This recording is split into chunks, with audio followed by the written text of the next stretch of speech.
आज हम यजुर्वेद के 36वें अध्याय का 9वें मंत्र के ऊपर महर्षि दयानंद कृत जो वेद भाष्य है उस पर विचार करेंगे। इस मंत्र की भूमिका में दिया है, मनुष्यों को अपने और दूसरों के लिए सुख की चाहना करनी चाहिए।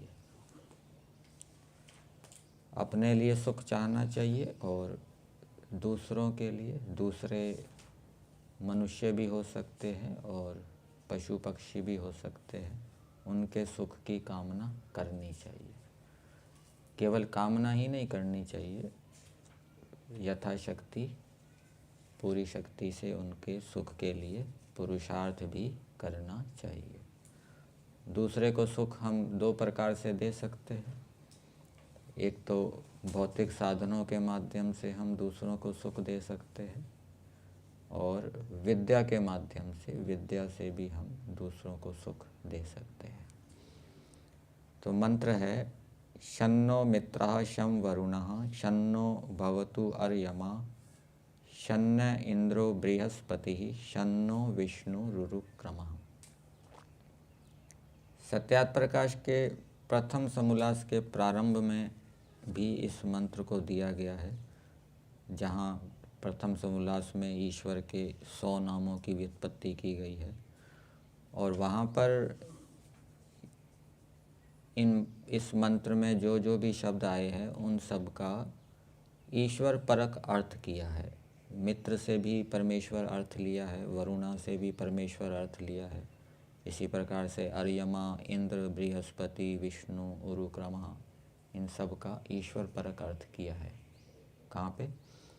सत्यात प्रकाश के प्रथम समोल्लास। लेकिन यहाँ पर कुछ शब्दों का अर्थ तो ईश्वर परक किया है, लेकिन कुछ आधि भौतिक अर्थ भी किया है, वहाँ ईश्वर परक अर्थ नहीं किया।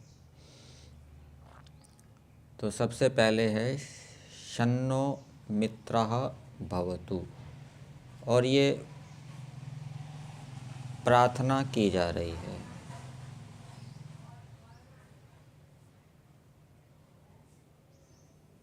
पदार्थ में दिया है, हे मनुष्यों, जैसे हमारे लिए मित्र सुखकारी होवे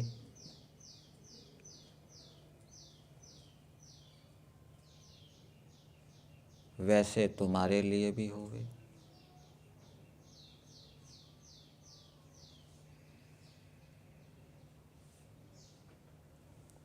हे मनुष्यों, जैसे मित्र हमारे लिए सुखकारी होवे वैसे तुम्हारे लिए भी होवे।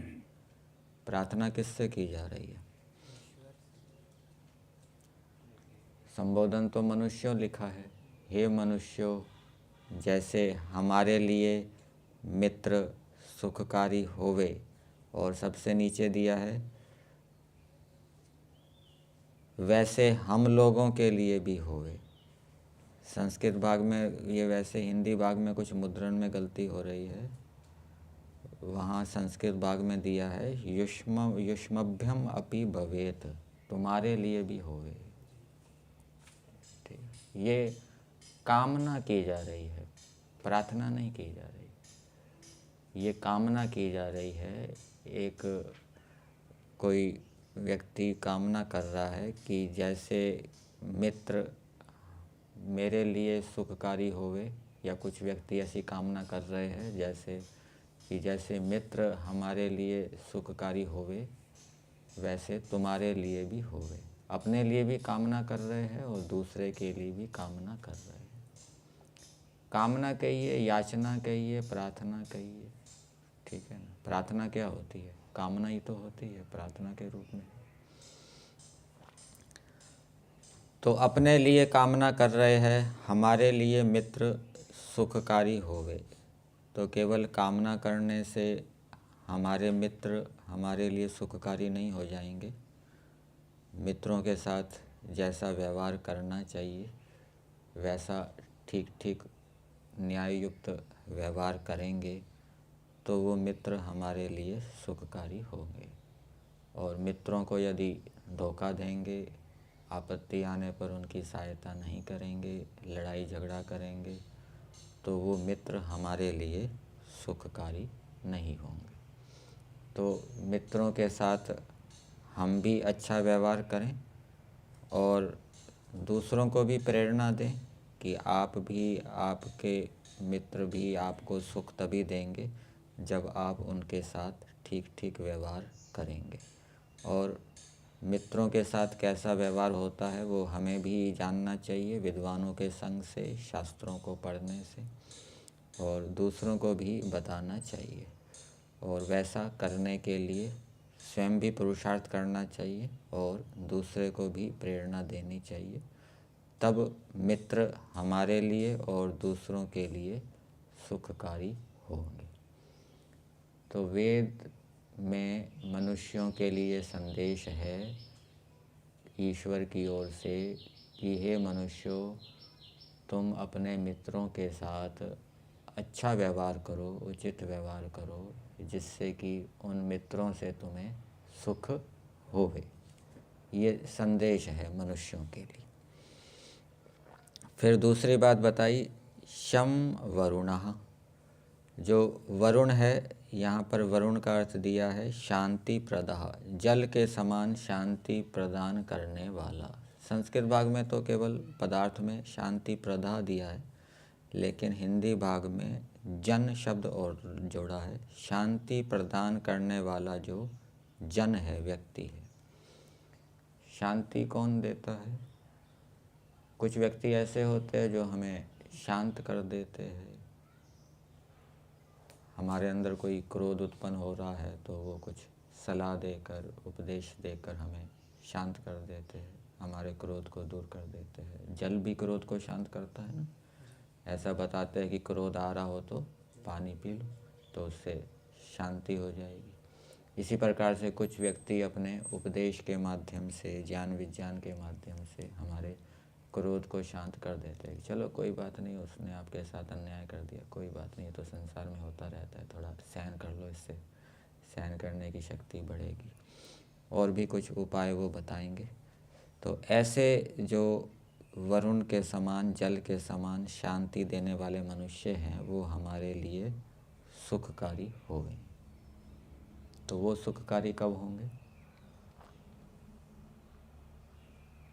वहाँ पर भी उनके साथ हमें ठीक व्यवहार करना पड़ेगा, नहीं तो फिर वो हमारी उपेक्षा करेंगे, संकट के समय हमारी सहायता नहीं करेंगे, हमसे दूर रहेंगे।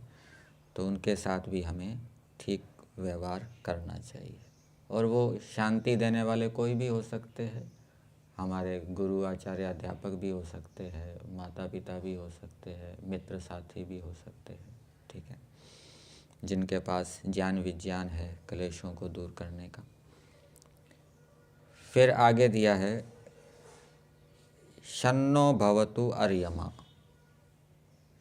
अर्यमा के यहाँ पर दो अर्थ किए हैं। अष्टाध्यायी के अंदर एक सूत्र आता है, अर्यः स्वामी वैश्ययोः।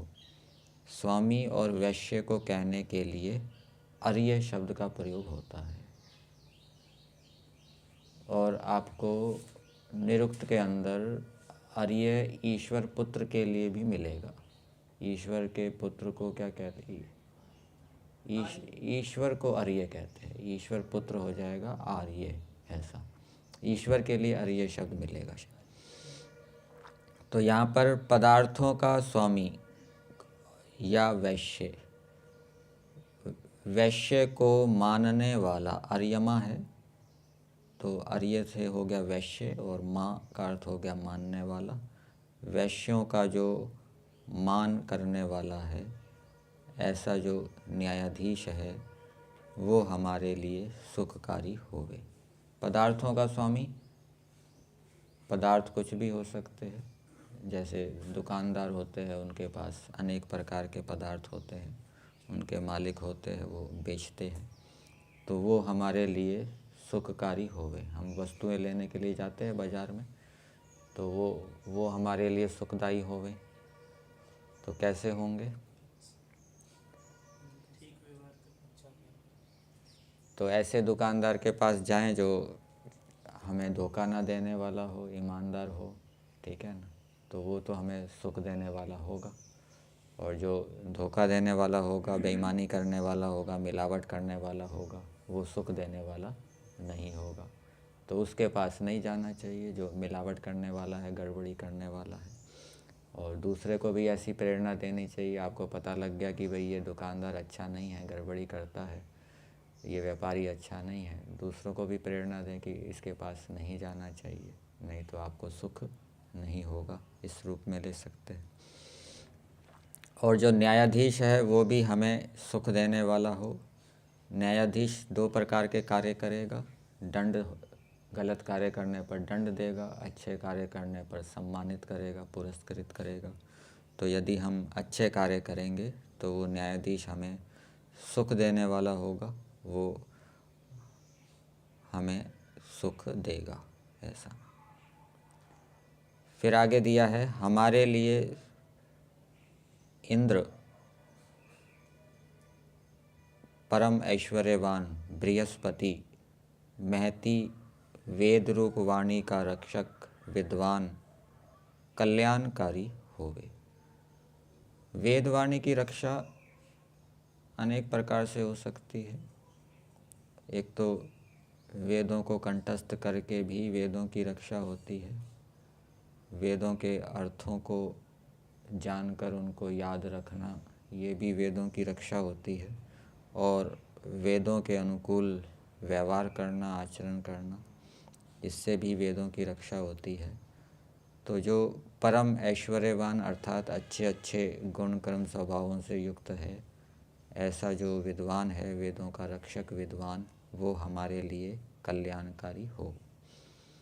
तो वो कल्याणकारी कब होगा? जब हम उसके साथ उचित व्यवहार करेंगे, श्रद्धा से उसके पास जाएंगे, श्रद्धापूर्वक उसकी सेवा करेंगे, उसके अनुकूल चलेंगे, तब वो प्रसन्न होकर हमें वेद विद्या देगा, ज्ञान विज्ञान देगा, अथवा हमारी समस्याओं का समाधान करेगा, कोई रास्ता दिखाएगा, मार्ग दिखाएगा, इस रूप में। तो वेद का संदेश या ईश्वर का आदेश मनुष्यों के लिए ये है कि जो विद्वान, वेदों का विद्वान है, इस प्रकार से व्यवहार करो वेदों के विद्वान से, जिससे कि वो तुम्हारे लिए कल्याणकारी होवे, अकल्याणकारी ना हो जाए। फिर आगे दिया है उरु क्रमः। संस्कृत भाग में इसका अर्थ दिया है उरु बहु क्रमः संसार रचने यस्य। संसार की रचना करने में जिसका बहुत क्रम है। और हिंदी में अर्थ दिया है संसार की रचना में बहुत शीघ्रता करने वाला। तो शीघ्रता तो जितना समय जिस संसार को बनने में लगेगा उतना ही लगाएगा ईश्वर। उससे पहले तो ईश्वर बना नहीं सकता। मन बुद्धि आदि को बनाने में जितना समय लगेगा उतना ही लगाएगा ईश्वर। इसका लक्षणा से अर्थ हम कर सकते हैं कि बहुत सामर्थ्य वाला। तो ईश्वर बहुत सामर्थ्य वाला है। और संस्कृत भाग में जो अर्थ दिया है उरु बहु क्रमः, क्रम संसार के रचने में जिसके बहुत क्रम है, अर्थात जो परमेश्वर अनेक प्रकार के पदार्थों को, संसार के बनाने में अनेक प्रकार के पदार्थों को बनाता है, निर्माण करता है। सूक्ष्म पदार्थों को भी बनाता है, स्थूल पदार्थों को भी बनाता है। तो ऐसा जो परमेश्वर है, अथवा जो बहुत सामर्थ्य वाला परमेश्वर है, परमेश्वर को वैसे कहीं कहीं शीघ्रकारी भी कहा गया है। वहाँ पर शीघ्रकारी इस रूप में लेना चाहिए कि परमेश्वर जो धार्मिक विद्वान होते हैं उनको कर्मों का फल शीघ्र दे देता है। संध्या उपासना में भी बोलते हैं धर्मार्थ काम मोक्षानाम सद्यः सिद्धिर् भवेन। तो सबको शीघ्र धर्म अर्थ की सिद्धि नहीं देता। जो ईश्वर के समर्पित होकर चलते हैं, ईश्वर उनको शीघ्र ही धर्म आदि की सिद्धि प्रदान करता है। तो ऐसा जो परमेश्वर है वो हमारे लिए कल्याणकारी होवे। तो परमेश्वर की हम उपासना करेंगे, उसके गुण कर्म स्वभावों को धारण करेंगे, उसके अनुकूल चलेंगे, तो ईश्वर हमारे लिए कल्याणकारी होगा। और दूसरों को भी इस प्रकार से प्रेरणा देनी चाहिए कि आप भी ईश्वर के अनुकूल चलो, जिससे कि ईश्वर आपका कल्याण करें। दूसरों को भी ये प्रेरणा देनी चाहिए कि आप भी विद्वानों का संग करो, विद्वानों के पास जाओ, उनसे श्रद्धापूर्वक उनके पास जाओ, उनके नियम अनुशासन का पालन करो, उनकी सेवा करो, जिससे कि वो विद्वान हैं वो आपका कल्याण करें। इसी प्रकार से दूसरों को भी अच्छे कर्मों की प्रेरणा देनी चाहिए, जिससे कि न्यायाधीश उनके लिए सुखकारी होवे। भावार्थ में दिया है, इस मंत्र में वाचक लुप्तोपमा अलंकार है। यहाँ पर उपमावाची शब्द नहीं है। उपमा यही है कि जैसे हमारे लिए सुखकारी होवे ये पदार्थ, वैसे आपके लिए भी होवे।